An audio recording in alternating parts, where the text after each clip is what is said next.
ನಮಸ್ತೆ ಎಲ್ಲರಿಗೂ. ಪದ್ಮ ಜ್ಯೋತಿಷ್ಯ ಶಾಸ್ತ್ರಕ್ಕೆ ನಿಮಗೆಲ್ಲರಿಗೂ ಸ್ವಾಗತ.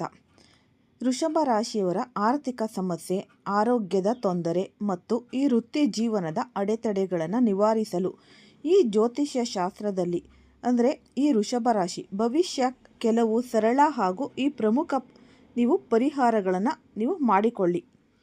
ನಿಮ್ಮ ಸಮಸ್ಯೆಗಳಿಗೆ ಅನುಸಾರವಾಗಿ ಕೈಗೊಳ್ಳಬೇಕಾದ ಈ ಒಂದು ಪ್ರಮುಖ ಪರಿಹಾರಗಳು.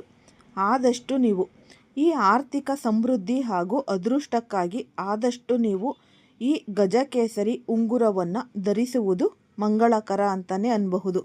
ಈಗಿನ ಕಾಲದಲ್ಲಿ ಚಿನ್ನದ ರೇಟ್ ನಿಮಗೆಲ್ಲ ಗೊತ್ತೇ ಇದೆ. ಆದಷ್ಟು ನೀವು ಈ ಬೆಳ್ಳಿಯನ್ನು ಉಪಯೋಗಿಸಿಕೊಂಡು ಈ ಉಂಗುರವನ್ನು ಧರಿಸುವುದರಿಂದ ನಿಮ್ಮ ಜೀವನದಲ್ಲಿ ಧನಪ್ರಾಪ್ತಿ ಯೋಗ. ನನ್ನ ಆತ್ಮೀಯ ವೃಷಭ ರಾಶಿಯ ಜಾತಕದವರೇ, ಒಮ್ಮೆ ನಿಮ್ಮ ದಿನಚರಿಯನ್ನು ಸೂಕ್ಷ್ಮವಾಗಿ ಗಮನಿಸಿ. ಕೆಲವೊಮ್ಮೆ ತಡರಾತ್ರಿಯ ನಿಶ್ಶಬ್ದದಲ್ಲಿ ಇಡೀ ಜಗತ್ತೇ ಮಲಗಿರುವಾಗ ನೀವು ಮಾತ್ರ ಏಕಾಂಗಿಯಾಗಿ ಕುಳಿತು ಯೋಚಿಸುತ್ತಿರುವಿರಿ. ಆಗ ನಿಮ್ಮ ಮನಸ್ಸಿನ ಆಳದಿಂದ ಒಂದು ಪ್ರಶ್ನೆ ತೀವ್ರವಾಗಿ ಮೂಡಿಬರುತ್ತೆ. ನನ್ನ ಜೀವನದಲ್ಲಿ ಮಾತ್ರ ಏಕೆ ಹೀಗಾಗುತ್ತಿದೆ? ನಾನಂತೂ ಯಾರಿಗೂ ಕೆಟ್ಟದ್ದನ್ನು ಬಯಸಿಲ್ಲ. ನನ್ನ ಕೆಲಸವನ್ನು ಸಂಪೂರ್ಣ ಪ್ರಾಮಾಣಿಕತೆಯಿಂದ ಮಾಡುತ್ತೇನೆ. ಪ್ರತಿಯೊಂದು ಸಂಬಂಧಕ್ಕೂ ನನ್ನ ಈ 100ಕ್ಕೆ 100ರಷ್ಟು ಪ್ರೀತಿ ಮತ್ತು ನಂಬಿಕೆಯನ್ನು ನೀಡುತ್ತೇನೆ. ಆದರೂ ನನ್ನ ಜೀವನದಲ್ಲಿ ಸುಖದ ಕಿನ್ನಾರೆ ಹತ್ತಿರ ಬಂದಾಗಲೆಲ್ಲ ಇದ್ದಕ್ಕಿದ್ದಂತೆ ವಿಧಿಯ ಯಾವುದೋ ಒಂದು ಕ್ರೂರ ಅಲೆ ಬಂದು ನನ್ನ ಇಡೀ ಶ್ರಮವನ್ನು ಕೊಚ್ಚಿಕೊಂಡು ಹೋಗುತ್ತದೆಯಲ್ಲ ಏಕೆ? ನಿಮಗೆ ಅನೇಕ ಬಾರಿ ಈ ರೀತಿ ಅನಿಸಿರಬಹುದು. ನೀವು ಒಂದು ಅಂತ್ಯವಿಲ್ಲದ ಅಥಾಹವಾದ ಕತ್ತಲೆಯ ಮಹಾಸಾಗರದ ಮಧ್ಯದಲ್ಲಿ ನಿಮ್ಮ ಪುಟ್ಟ ದೋಣಿಯನ್ನು ಒಬ್ಬರೇ ನಡೆಸಲು ಹೆಣಗಾಡುತ್ತಿದ್ದೀರಿ. ತೀರ ಕಣ್ಣಿಗೆ ಕಾಣಿಸುತ್ತಿದೆಯಾದರೂ ಅಲ್ಲಿಗೆ ತಲುಪಲು ಸಾಧ್ಯವಿಲ್ಲ. ಪ್ರೀತಿಯ ವೃಷಭರಾಶಿಯವರೇ, ಇದು ಕೇವಲ ಕಾಕತಾಳೀಯವಲ್ಲ ಅಥವಾ ನವಗ್ರಹಗಳ ಸಾಮಾನ್ಯ ಸಂಚಾರವೂ ಅಲ್ಲ. ಇಂದು ನಾನು ನಿಮಗಾಗಿ ಬಿಚ್ಚಿಡುತ್ತಿರುವ ಈ ಒಂದು ರಹಸ್ಯವು ಯಾವುದೇ ಸಾಧಾರಣ ರಾಶಿಫಲವಲ್ಲ. ಇದು ಬ್ರಹ್ಮಾಂಡದ ಅತ್ಯಂತ ರಹಸ್ಯಪುಟ. ಇದನ್ನು ಕೇಳಿದ ಮೇಲೆ ಬಹುಶಃ ಇಂದಿನಿಂದ ನಿಮ್ಮ ರಾತ್ರಿಯ ನಿದ್ದೆಯೇ ಮಾಯವಾಗಬಹುದು, ಅಥವಾ ನಿಮ್ಮ ಜೀವನದ ಪ್ರತಿಯೊಂದು ನೋವಿಗೂ, ಪ್ರತಿಯೊಂದು ಮೋಸಕ್ಕೂ ಮತ್ತು ನೀವು ಸುರಿಸಿದ ಪ್ರತಿಯೊಂದು ಕಣ್ಣೀರಿಗೂ ನಿಖರವಾದ ಉತ್ತರ ಸಿಗಬಹುದು. ನಿಮ್ಮ ಜೀವನದ ಈ ಶಾಂತ ಸಾಗರದಲ್ಲಿ ಈಗ ಒಂದು ದೈತ್ಯ ಸುಳಿ ಸೃಷ್ಟಿಯಾಗುತ್ತಿದೆ. ನ್ಯಾಯದ ದೇವತೆ, ಕರ್ಮಗಳ ಹಿತದೃಷ್ಟಿ ಕಾಯುವ ಪರಮ ನ್ಯಾಯಾಧೀಶರಾದ ಶನಿದೇವರು ನಿಮ್ಮ ಜೀವನದ ಪ್ರತಿಯೊಂದು ಲೆಕ್ಕಾಚಾರವನ್ನು ಮರುಪರಿಶೀಲಿಸಲು ಸಜ್ಜಾಗಿದ್ದಾರೆ. ಈ ಬಾರಿ ಅವರು ಕೇವಲ ನಿಮ್ಮ ಈ ಜನ್ಮದ ತಪ್ಪು ಒಪ್ಪುಗಳನ್ನಷ್ಟೇ ನೋಡುತ್ತಿಲ್ಲ, ಬದಲಾಗಿ ನಿಮ್ಮ ಇಂದಿನ 3 ಜನ್ಮಗಳ ಪ್ರಾರಬ್ಧ ಕರ್ಮಗಳ ಮಹಾಲೆಕ್ಕವನ್ನು ಚುಕ್ತಾ ಮಾಡಲು ಬರುತ್ತಿದ್ದಾರೆ. ಹೌದು, ನೀವು ಕೇಳುತ್ತಿರುವುದು ಅಕ್ಷರಶಃ ಸತ್ಯ. 3 ಜನ್ಮಗಳ ಲೆಕ್ಕಾಚಾರ. ನಮ್ಮ ಸನಾತನ ಧರ್ಮದಲ್ಲಿ ಕರ್ಮ ಸಿದ್ಧಾಂತವು ಅತ್ಯಂತ ಆಳವಾದದ್ದು. ನಾವು ಸಾಮಾನ್ಯವಾಗಿ ಅಂದುಕೊಳ್ಳುತ್ತೇವೆ, ನಿನ್ನೆ ಮಾಡಿದ ತಪ್ಪಿಗೆ ಇಂದು ಶಿಕ್ಷೆ ಸಿಗುತ್ತೆ ಅಂತ, ಇಂದು ಮಾಡಿದ ಪುಣ್ಯಕ್ಕೆ ನಾಳೆ ಫಲ ಸಿಗುತ್ತೆ ಎಂದು. ಆದರೆ ಆತ್ಮದ ಪ್ರಯಾಣವು ಕೇವಲ ಒಂದು ಜನ್ಮಕ್ಕೆ ಸೀಮಿತವಾಗಿಲ್ಲ. ಇದೊಂದು ದೀರ್ಘಾವಧಿಯ ಪಯಣ. ನದಿಯು ಹೇಗೆ ಹರಿಯುತ್ತಾ ತನ್ನೊಂದಿಗೆ ಬೆಟ್ಟ ಗುಡ್ಡಗಳ ಮಣ್ಣು ಕಲ್ಲುಗಳನ್ನು ಹೊತ್ತು ಸರಿಯುತ್ತದೆಯೋ, ಹಾಗೆಯೇ ನಮ್ಮ ಆತ್ಮವು ಜನ್ಮ ಜನ್ಮಾಂತರಗಳ ಸಂಸ್ಕಾರಗಳನ್ನು, ಬಾಕಿ ಉಳಿದ ಸಾಲಗಳನ್ನು ತನ್ನ ಒಡಲಿನಲ್ಲಿ ಇಟ್ಟುಕೊಂಡು ಕರ್ಮದ ಮಹಾಸಾಗರಕ್ಕೆ ಬಂದು ಬೀಳುತ್ತೇವೆ. ಪ್ರಸ್ತುತ ನಿಮ್ಮ ಜೀವನದಲ್ಲಿ ಯಾವುದೇ ಕಾರಣವಿಲ್ಲದೆ ಎದುರಾಗುವ ಕಷ್ಟಗಳು, ನಿಮ್ಮನ್ನು ಹಠಾತ್ತಾಗಿ ಕಾಡುವ ಮಾನಸಿಕ ವೇದನೆಗಳು ಹಾಗೂ ನಿಮಗೆ ನಂಬಿಕೆ ದ್ರೋಹ ಮಾಡುವ ವ್ಯಕ್ತಿಗಳು ಎಲ್ಲೂ ಹೊರಗಿನಿಂದ ಬಂದವರಲ್ಲ.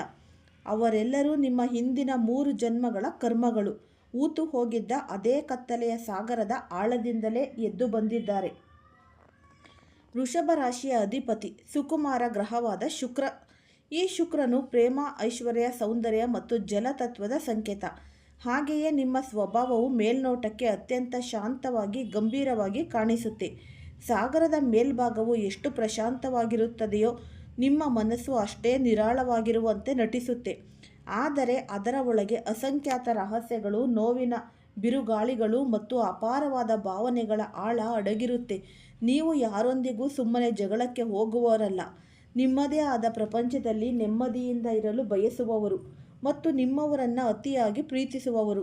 ಆದರೆ ಶನಿದೇವರು ವಾಯು ಮತ್ತು ಕತ್ತಲೆಯ ಕಾರಕ ಗ್ರಹ.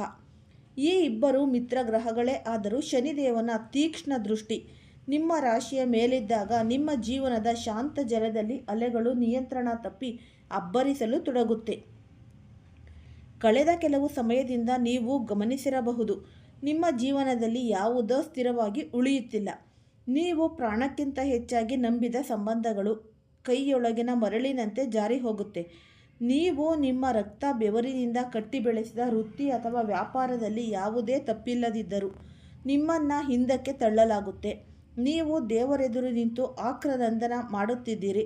ನಾನು ಯಾರಿಗೆ ಏನು ದ್ರೋಹ ಮಾಡಿದೆ? ನನಗೆ ಯಾಕೆ ಈ ಶಿಕ್ಷೆ? ಇದಕ್ಕೆ ಉತ್ತರ 3 ಜನ್ಮಗಳ ಹಿಂದಿನ ಆ ಹಳೆಯ ಲೆಕ್ಕದ ಪುಸ್ತಕದಲ್ಲಿದೆ. ಅದನ್ನು ಶನಿದೇವರು ಈಗ ತೆರೆದಿದ್ದಾರೆ.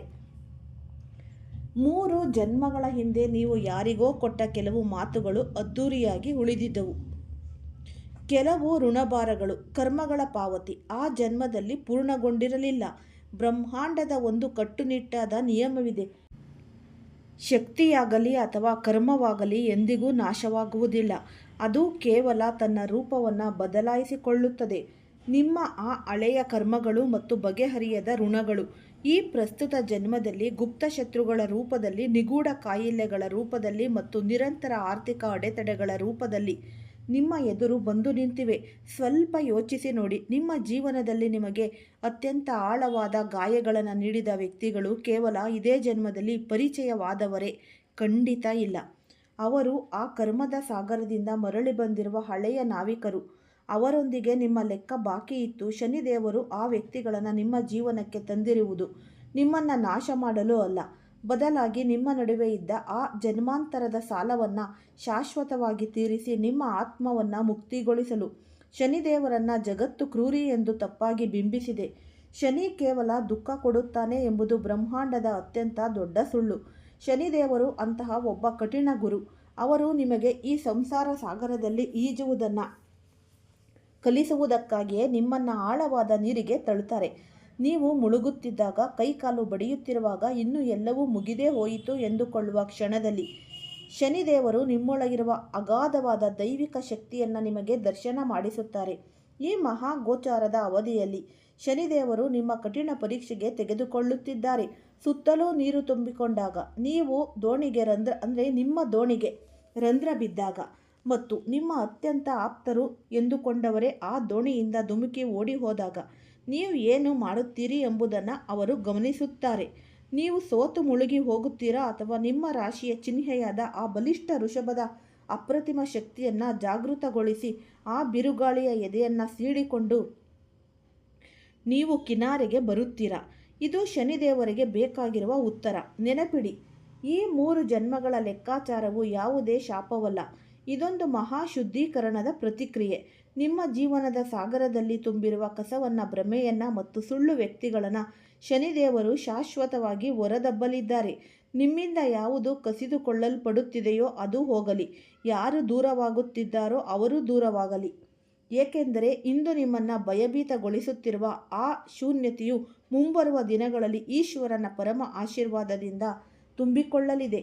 ಆದರೆ ಈ 3 ಜನ್ಮಗಳ ಲೆಕ್ಕ ಅಷ್ಟು ಸುಲಭವಲ್ಲ. ಇದರ ಹಿಂದೆ ಕೆಲವು ನಿರ್ದಿಷ್ಟ ಕರ್ಮಗಳ ರಹಸ್ಯ ಪುಟಗಳಿವೆ. ಆ 3 ಪ್ರಮುಖ ಕರ್ಮಗಳು ಯಾವುವು? ಅದರ ದಂಡ ಅಥವಾ ಪುರಸ್ಕಾರ ನಿಮಗೆ ಹೇಗೆ ಸಿಗಲಿದೆ? ಅದು ಧನಕ್ಕೆ ಸಂಬಂಧಿಸಿದ್ದೇ, ಪ್ರೇಮಕ್ಕೆ ಸಂಬಂಧಿಸಿದೆ ಅಥವಾ ನಿಮ್ಮ ಅಸ್ತಿತ್ವಕ್ಕೆ ಸಂಬಂಧಿಸಿದ್ದೇ? ಇದರ ಸಂಪೂರ್ಣ ಸತ್ಯವನ್ನು ನಾವು ಇವಾಗ ತಿಳಿಯೋಣ. ಈಗ ನಾವು ಈ ಆಳವಾದ ಪಯಣದ 2ನೇ ಹಂತಕ್ಕೆ ತಲುಪಿದ್ದೇವೆ. ಶನಿದೇವರು ನಿಮ್ಮ ಜೀವನದ ಶಾಂತ ಸಾಗರದಲ್ಲಿ ತಂದಿರುವ ಬಿರುಗಾಳಿ ಕೇವಲ ನಿಮ್ಮನ್ನು ಎದುರಿಸಲು ಅಲ್ಲ, ಬದಲಾಗಿ ನಿಮ್ಮ 3 ಜನ್ಮಗಳ ನಂಬಿಕೆ, ಮೋಹ ಮತ್ತು ಈ ಸ್ವಾಭಿಮಾನದ ಲೆಕ್ಕವನ್ನು ಚುಪ್ತ ಮಾಡಲು ಎಂಬುದನ್ನು ನಾವು ಅರ್ಥ ಮಾಡಿಕೊಂಡಿದ್ದೇವೆ. ಆದರೆ ಈಗ ನಮ್ಮ ಮುಂದೆ ಇರುವ ಅತ್ಯಂತ ದೊಡ್ಡ ಪ್ರಶ್ನೆ ಎಂದರೆ, ಆ 3 ವಿಶಿಷ್ಟ ಕರ್ಮಗಳು ಯಾವುದು? ನಿಮ್ಮ ಪ್ರಸ್ತುತ ಜೀವನದಲ್ಲಿ ಒಂದು ದೈತ್ಯ ಸುಳಿಯಾಗಿ ಬಂದು ನಿಂತಿರುವ ಆ ಜನ್ಮಾಂತರದ ಒಗಟುಗಳು ಯಾವುವು? ವೃಷಭ ರಾಶಿಯ ಜಾತಕದವರೇ, ಇಂದು ನಾನು ನಿಮ್ಮ ಜೀವನದ ಅತ್ಯಂತ ಆಳವಾದ ನೀರಿಗೆ ಧುಮುಕಲಿದ್ದೇನೆ. ಅಲ್ಲಿಗೆ ಹೋಗುವುದು ಎಲ್ಲರ ಕೈಯಲ್ಲೂ ಸಾಧ್ಯವಿಲ್ಲ. ನಿಮ್ಮ ಉಸಿರನ್ನು ಬಿಗಿದು ಹಿಡಿದು ನೀವು ಕುಳಿತುಕೊಳ್ಳಿ, ಏಕೆಂದರೆ ಈಗ ನಿಮ್ಮ ಮುಂದೆ ಬರಲಿರುವ ಸತ್ಯವು ನಿಮ್ಮನ್ನು ಒಳಗಿನಿಂದ ಸಂಪೂರ್ಣವಾಗಿ ನಡುಗಿಸಿಬಿಡುತ್ತೆ. ಶನಿದೇವರ ಪರಮ ನ್ಯಾಯಾಲಯದಲ್ಲಿ ನಿಮ್ಮ ಹೆಸರಿನ 3 ದೊಡ್ಡ ಪುಟಗಳು ತೆರೆದುಕೊಂಡಿವೆ. ಬನ್ನಿ ಒಂದೊಂದಾಗಿ ಆ ಕರ್ಮಗಳ ರಹಸ್ಯದ ಪರದೆಯನ್ನು ಸರಿಸೋಣ. ನಿಮ್ಮ ಮೊದಲನೇ ಮತ್ತು ಅತ್ಯಂತ ದೊಡ್ಡ ಲೆಕ್ಕಾಚಾರವು ಮುರಿದು ಹೋದ ನಂಬಿಕೆಗೆ ಸಂಬಂಧಿಸಿದೆ. ಒಮ್ಮೆ ನಿಮ್ಮ ಪ್ರಸ್ತುತ ಜೀವನದ ದಿನಚರಿಯ ಪುಟಗಳನ್ನು ಮರಳಿ ತಿರುವಿ ನೋಡಿ. ನೀವು ಯಾವಾಗಲೂ ಇತರರ ಪಾಲಿಗೆ ಒಂದು ಬಲಿಷ್ಠವಾದ ಕಬ್ಬಿಣದ ದೋಣಿಯಂತೆ ಬದುಕುತ್ತಿದ್ದೀರಿ. ನಿಮ್ಮವರ ಜೀವನದಲ್ಲಿ ಯಾವುದೇ ಕಷ್ಟದ ಬಿರುಗಾಳಿ ಬಂದಾಗ, ಅವರ ಬದುಕಿನ ನೌಕೆ ಮುಳುಗುವ ಸ್ಥಿತಿಗೆ ತಲುಪಿದಾಗ, ನೀವು ನಿಮ್ಮ ಸ್ವಂತ ಸುರಕ್ಷತೆಯನ್ನು ಲೆಕ್ಕಿಸದೆ ನಿಮ್ಮನ್ನು ನೀವೇ ಅಪಾಯಕ್ಕೆ ಒಡ್ಡಿಕೊಂಡು ಅವರನ್ನು ದಂಡೆಗೆ ತಲುಪಿಸಿದ್ದೀರಿ. ನಿಮ್ಮ ಅಮೂಲ್ಯವಾದ ಸಮಯ, ನಿಮ್ಮ ಕಷ್ಟದ ಹಣ ಮತ್ತು ನಿಮ್ಮ ಪವಿತ್ರವಾದ ಭಾವನೆಗಳನ್ನು ಅವರಿಗಾಗಿ ನೀರಿನಂತೆ ಹರಿಸಿದ್ದೀರಿ. ಆದರೆ ಪ್ರತಿಯಾಗಿ ನಿಮಗೆ ಸಿಕ್ಕಿದ್ದೇನು? ಯಾವಾಗ ಆ ವ್ಯಕ್ತಿಗಳು ನಿಮ್ಮ ಸಹಾಯದಿಂದ ಸುಖದ ಕಿನಾರೆಗೆ ತಲುಪಿದರೋ ಅದೇ ಕ್ಷಣದಲ್ಲಿ ಅವರು ತಮ್ಮನ್ನು ಬದುಕಿಸಿದ ನಿಮ್ಮದೇ ದೋಣಿಗೆ ಕೊಡಲಿಯಿಂದ ಹೊಡೆದು ರಂಧ್ರ ಮಾಡಿದರು. ಇಂದು ನೀವು ಅನುಭವಿಸುತ್ತಿರುವ ಆರ್ಥಿಕ ತೊಂದರೆಗಳೇ ಆಗಿರಬಹುದು. ಈ ಮಾನಸಿಕ ಹಿಂಸೆಗಳು ಅಥವಾ ಒಂಟಿತನ ಇದ್ದಕ್ಕಿದ್ದಂತೆ ಬಂದದ್ದಲ್ಲ. ಇದು ನಿಮ್ಮ ಅದೇ ಜನ್ಮಾಂತರದ ನಂಬಿಕೆಯ ಸಾಲದ ಒಂದು ಭಾಗ. ಇಂದಿನ 3 ಜನ್ಮಗಳಲ್ಲಿ ಕೆಲವು ಆತ್ಮಗಳು ನಿಮ್ಮಿಂದ ಅಪಾರವಾದ ಸಹಾಯವನ್ನು ಪಡೆದು ನಿಮಗೆ ದ್ರೋಹ ಬಗೆದಿದ್ದವು, ಅಥವಾ ಅವರ ಸಾಲ ನಿಮ್ಮ ಮೇಲೆ ಬಾಕಿ ಇತ್ತು. ಈ ಜನ್ಮದಲ್ಲಿ ಆ ಆತ್ಮಗಳು ನಿಮ್ಮ ಅತ್ಯಂತ ಆಪ್ತ ಸ್ನೇಹಿತರಾಗಿ, ರಕ್ತ ಸಂಬಂಧಿಗಳಾಗಿ ಅಥವಾ ನಂಬಿಕಸ್ಥ ವ್ಯಾಪಾರ ಪಾಲುದಾರರಾಗಿ ನಿಮ್ಮ ಜೀವನ ಪ್ರವೇಶಿಸಿದವು. ಅವರು ನಿಮ್ಮ ಸರಳತೆಯನ್ನು ಬಳಸಿಕೊಂಡರು, ನಿಮ್ಮ ಬೆನ್ನಿಗೆ ಚೂರಿ ಹಾಕಿದರು ಮತ್ತು ನಿಮ್ಮನ್ನು ಕಷ್ಟದ ಸುಳಿಯಲ್ಲಿ ಏಕಾಂಗಿಯಾಗಿ ಬಿಟ್ಟು ಕೈ ತೊಳೆದುಕೊಂಡರು. ಆದರೆ ಇಲ್ಲೇ ಶನಿದೇವರ ಅತ್ಯಂತ ದೊಡ್ಡ ನಿಗೂಢ ರಹಸ್ಯ ಅಡಗಿದೆ. ನಿಮಗೆ ಮೋಸ ಮಾಡಿ ಓಡಿ ಹೋದ ಆ ವ್ಯಕ್ತಿಗಳು ತಾವೇ ಗೆದ್ದಿದ್ದೇವೆಂಬ ಅಹಂಕಾರದಲ್ಲಿ ಬೀಗುತ್ತಿದ್ದಾರೆ. ಆದರೆ ಬ್ರಹ್ಮಾಂಡದ ಸತ್ಯವೇನೆಂದರೆ, ಅವರು ನಿಮಗೆ ದ್ರೋಹ ಮಾಡುವ ಮೂಲಕ ನಿಮ್ಮ ಪಾಲಿನ ಇಡೀ ಜನ್ಮಗಳ ದುಷ್ಕರ್ಮಗಳ ಮೂಟೆಯನ್ನು ಮತ್ತು ಪಾಪದ ಪಾಲನ್ನು ತಮ್ಮ ಸ್ವಂತ ತಲೆಯ ಮೇಲೆ ಹೊತ್ತುಕೊಂಡು ಹೋಗಿದ್ದಾರೆ. ಶನಿದೇವನ ದೃಷ್ಟಿಯಿಂದ ಒಮ್ಮೆ ನೋಡಿ, ನೀವು ಲೂಟಿಯಾಗಿಲ್ಲ, ಬದಲಾಗಿ ನಿಮ್ಮ ಹಿಂದಿನ ಜನ್ಮದ ಒಂದು ಅತ್ಯಂತ ದೊಡ್ಡ ಋಣಭಾರ ಇಂದಿಗೆ ಶಾಶ್ವತವಾಗಿ ಕರಗಿ ಹೋಗಿದೆ. ಈಗ ನಿಮ್ಮ ದೋಣಿ ಹಗುರವಾಗಿದೆ, ಅದರಲ್ಲಿದ್ದ ಪಾಪಿಗಳ ತೂಕ ಇಳಿದಿದೆ. ಈಗ ಈ ನೌಕೆ ನೇರವಾಗಿ ಯಶಸ್ಸಿನ ಆ ಸುವರ್ಣ ತೀರದ ಕಡೆಗೆ ವೇಗವಾಗಿ ಮುನ್ನಡೆಯಲಿದೆ. ಅಲ್ಲಿ ಮುಂಬರುವ ದಿನಗಳಲ್ಲಿ ಯಾವುದೇ ಗದ್ದಾರನಿಗೆ ಸ್ಥಾನವಿರುವುದಿಲ್ಲ. ಶನಿದೇವರು ಈ ಚುಕ್ತಾ ಮಾಡಲು ಬಂದಿರುವ 2ನೇ ಮಹಾಕರ್ಮವೆಂದರೆ ಅದುವೇ ಮೋಹ. ವೃಷಭ ರಾಶಿಯವರೇ, ನೀವು ಯಾರನ್ನಾದರೂ ಪ್ರೀತಿಸಿದರೆ ಅಥವಾ ನಂಬಿದರೆ ಆ ಪ್ರೀತಿಯ ಆಳವನ್ನು ಅಳೆಯುವುದು ಯಾರ ಕೈಯಲ್ಲೂ ಸಾಧ್ಯವಿಲ್ಲ.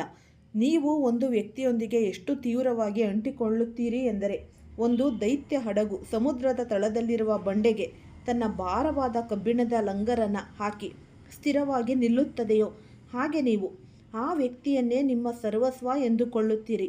ಆದರೆ ನೀವು ಎಂದಾದರೂ ಯೋಚಿಸಿದ್ದೀರಾ, ಒಂದು ವೇಳೆ ನೀವು ಈ ಲಂಗರು ಹಾಕಿರುವ ಆ ಬಂಡೆಯೇ ಸಮುದ್ರದ ಆಳಕ್ಕೆ ಮುಳುಗುತ್ತಿದ್ದರೆ ನಿಮ್ಮ ಹಡಗಿನ ಗತಿ ಏನಾಗಬೇಡ? ಕೆಲವು ವರ್ಷಗಳಿಂದ ನಿಮ್ಮ ವೈವಾಹಿಕ ಜೀವನ, ನಿಮ್ಮ ಪ್ರೇಮ ಸಂಬಂಧಗಳು ಅಥವಾ ಕೌಟುಂಬಿಕ ಬಾಂಧವ್ಯಗಳು ಅತ್ಯಂತ ತೀವ್ರವಾದ ಏರುಪೇರುಗಳನ್ನು ಎದುರಿಸುತ್ತಿವೆ. ಯಾರೋ ನಿಮ್ಮ ಹೃದಯವನ್ನು ಹಿಂಡಿ ಹಿಪ್ಪೆ ಮಾಡುತ್ತಿರುವಂತೆ ನಿಮಗೆ ಭಾಸವಾಗುತ್ತೆ. ನಿಮ್ಮ ಬದುಕಿನ ಅತ್ಯಂತ ಪ್ರಮುಖ ಭಾಗವಾಗಿದ್ದ ವ್ಯಕ್ತಿ ಒಂದು ಸಂಪೂರ್ಣವಾಗಿ ಬದಲಾಗಿದ್ದಾನೆ, ಇಲ್ಲವೇ ನಿಮ್ಮನ್ನು ಬಿಟ್ಟು ದೂರವಾಗಿದ್ದಾನೆ.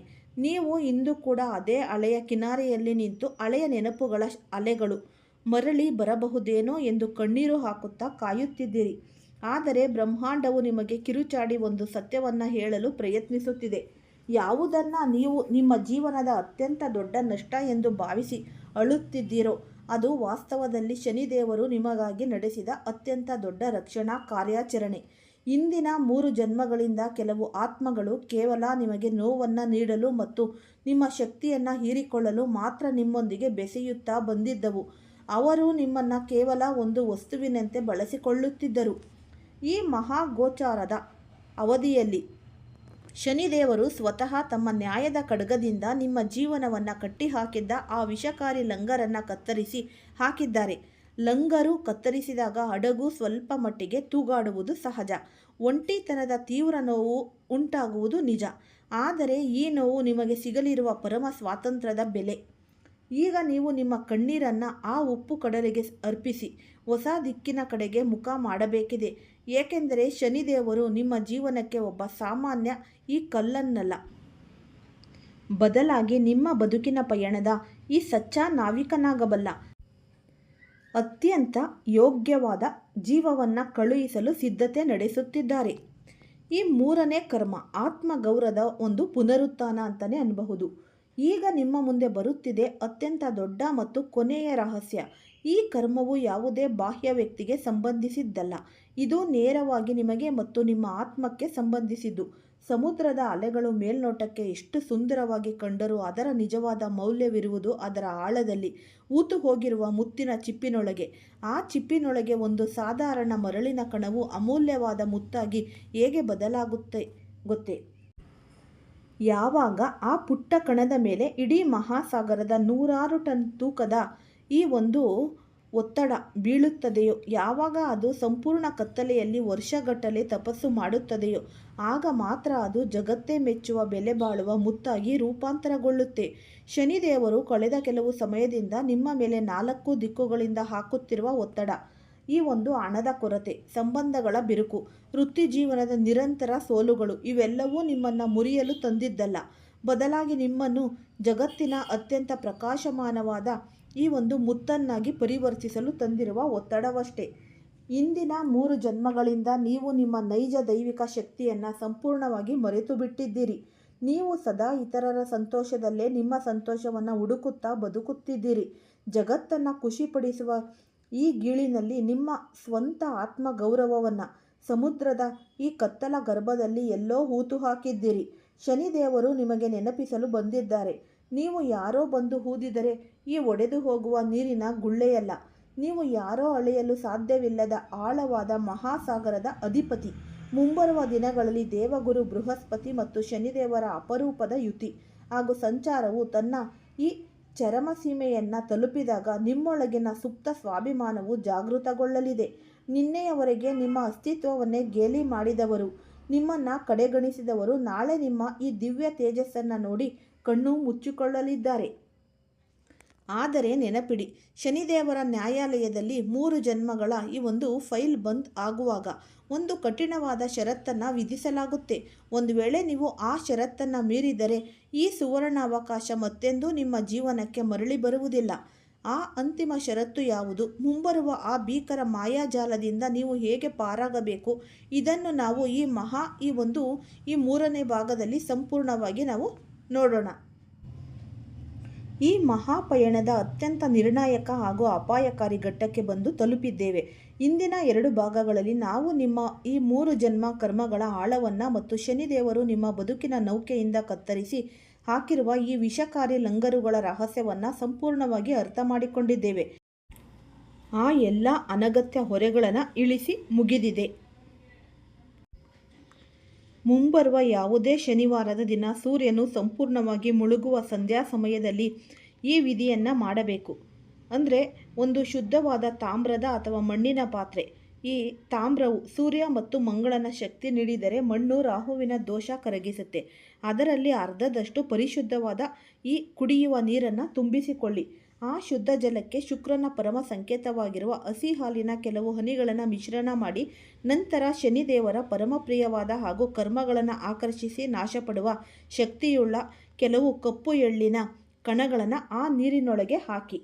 ಈ ಸಾಮಗ್ರಿ ಸಿದ್ಧವಾದ ನಂತರ ಸಂಪೂರ್ಣವಾಗಿ ಶಾಂತ ಮನಸ್ಸಿನಿಂದ ನಿಮ್ಮ ಮನೆಯ ಹತ್ತಿರದಲ್ಲಿರುವ ಯಾವುದಾದರೂ ಹರಿಯುವ ನದಿ, ಸರೋವರ ಅಥವಾ ಈ ಒಂದು ಕಲ್ಯಾಣಿ ಇದ್ದರೆ ಅದರ ಬಳಿ ಹೋಗಿ ಹಾಕಿ. ಒಂದು ವೇಳೆ ಏನೂ ಇಲ್ಲ ಅಂತ ಅಂದರೆ ಯಾವುದೇ ನಿರ್ಜನ ಪ್ರದೇಶದಲ್ಲಿರುವ ಅಥವಾ ಈ ಒಂದು ದೇವಸ್ಥಾನದ ಆವರಣದಲ್ಲಿರುವ ಅತ್ಯಂತ ಹಳೆಯದಾದ ಈ ಒಂದು ಅಶ್ವತ್ಥ ವೃಕ್ಷದ ಮರದ ಕೆಳಗಡೆ ಬೇರಿಗೆ ಈ ನೀರನ್ನು ಹಾಕಿ ಬನ್ನಿ. ನಿಮ್ಮ ಎಲ್ಲ ಕಷ್ಟ ಕಾರ್ಪಣ್ಯಗಳು ತೊಲಗಿ ಹೋಗಿ ನಿಮ್ಮ ಜೀವನದಲ್ಲಿ ಈ ನ್ಯಾಯಾಧೀಶ ಶನಿದೇವರೇ ನಿಮ್ಮ ಜೀವನದಲ್ಲಿ ಈ ಅಖಂಡ ಮಟ್ಟದ ರಾಜಯೋಗ ಪ್ರಾಪ್ತಿ ಮಾಡ್ತಾರೆ. ಮತ್ತು ನಿಮಗೆ ತುಂಬಾ ಶುಭ ಸುದ್ದಿಗಳು ಸಿಗ್ತಾ ಹೋಗುತ್ತೆ.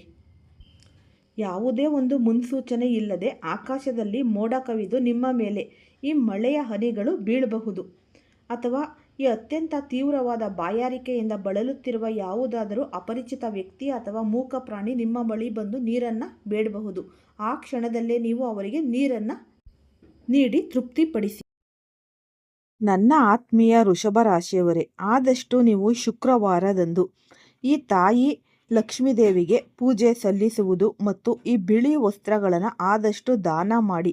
ನಿಮ್ಮ ಜೀವನದಲ್ಲಿ ಈ ಉತ್ತಮ ಫಲಗಳು ಅನ್ನೋದು ದೊರೆಯುತ್ತೆ. ಮತ್ತು ಅಖಂಡ ಮಟ್ಟದ ರಾಜಯೋಗ ಪ್ರಾಪ್ತಿಯಾಗುತ್ತೆ. ಯಾವುದೇ ಕೆಲಸಕ್ಕೆ ಕೈ ಹಾಕಿದ್ರೂ ಆ ಕೆಲಸದಲ್ಲಿ ಈ ದುಪ್ಪಟ್ಟು ಲಾಭ, ದ್ವಿಗುಣ ಲಾಭ ನೀವು ಪಡಿತೀರ. ಈ ದೈಹಿಕ ಆರೋಗ್ಯ ನೀವು ಕಾಪಾಡಿಕೊಳ್ಳಲು ಪ್ರಕೃತಿಯೊಂದಿಗೆ ಈ ಸಮಯ ಕಳೆಯುವುದು ಮತ್ತು ಈ ಹಸಿರು ಗಿಡಗಳನ್ನು ಪೋಷಿಸುವುದು ತುಂಬಾ ಒಳ್ಳೆಯದು. ಈ ವ್ಯಾಪಾರದಲ್ಲಿ ನಷ್ಟ ಅಥವಾ ಅಡೆತಡೆಗಳು ಉಂಟಾದರೆ ಆದಷ್ಟು ಮಂಗಳವಾರದಂದು ಈ ವಿವಾಹಿತ ಮಹಿಳೆಯರಿಗೆ ಅನ್ನದಾನ ಅಥವಾ ಈ ಒಂದು ಆಹಾರದ ಸೇವೆಯನ್ನು ಮಾಡಿ.